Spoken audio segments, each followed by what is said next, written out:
नमस्कार मित्रांनो, आज आपण बघणार आहोत IRFC या शेअरबद्दल डिटेल.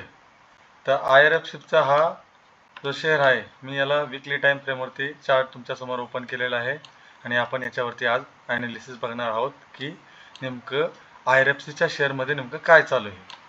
तर सगळ्यात पहिले आपण डिटेलमध्ये बघू शकतो. मी आता तुमच्यासमोर IRFCचा वीकली चार्ट फ्रेमचा चार्ट लावलेला आहे आणि याच्यावरती आपण आता काय करू, ट्रायंगल पॅटर्न जो आहे तो आपण इथं ड्रॉ करण्याचा प्रयत्न करू आणि त्यातून आपल्याला काय दिसत आहे ते एकदा आपण बघूया.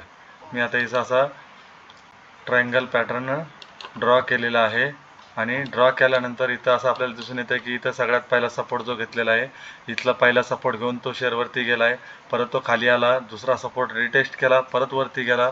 वरती गेल्यानंतर आता शेअर जो आहे तो आपला तिसऱ्या सपोर्टच्या वरती वीकली टाइम फ्रेममध्ये त्यांनी क्लोज केलेला आहे. त्याच्यानंतर आता हा जो इथं हॅमर पॅटर्न आणि हॅमर कॅन्डल इथं तयार झालेली आहे. त्याच्यानंतर आता आपण याला या शेअरबद्दल आपण याच्यामध्ये डेली टाइम फ्रेममध्ये काय चालू आहे ते आपण एकदा बघून घेऊ. आता मी याला डेली टाइम फ्रेममध्ये तुमच्यासमोर चार्ट ओपन केलेला आहे. आता डेली टाइम फ्रेममध्ये इथं यांनी एकदम हाय व्हॉल्यूमने हा शेअर रिव्हर्स मारलेला आहे. रिव्हर्स म्हणण्यापेक्षा हाय व्हॉल्यूम याच्यामध्ये आलेला आहे.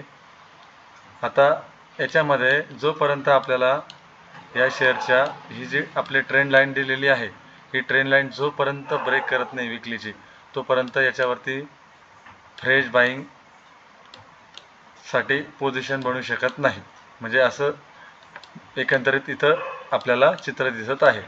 आपण अजून थोडंसं डिटेलमध्ये स्टडी करायला गेलं आपण तर इथं हवरली बेसिसवरती बघितलं तर आपल्याला काय असं स्पष्ट चित्र दिसत आहे ते आपण एकदा बघून घेऊ.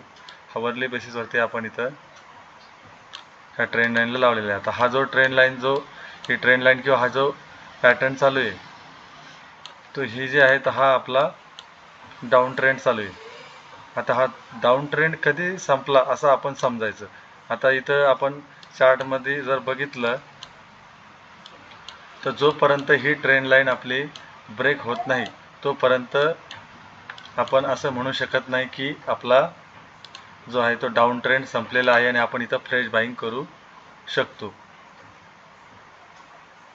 आपण इथं 164 क्रॉस केला त्याच्यानंतर आपण इथं एक फ्रेश बाईंग आपण इथं ॲड करू शकतो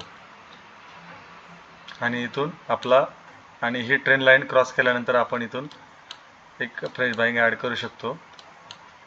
एकंदरीत ही असा डिटेल स्टडी इथं आपण केलेला आहे. याच्याबद्दल तुम्हाला काय वाटतं कमेंटमध्ये मला कळवा. माझ्या चॅनलला लाईक करा, सबस्क्राईब करा आणि शेअर करा. आणि हा व्हिडिओ फक्त ओनली एज्युकेशनल पर्पजसाठी आहे. हा बाय आणि सेल रिकमेंडेड नाही.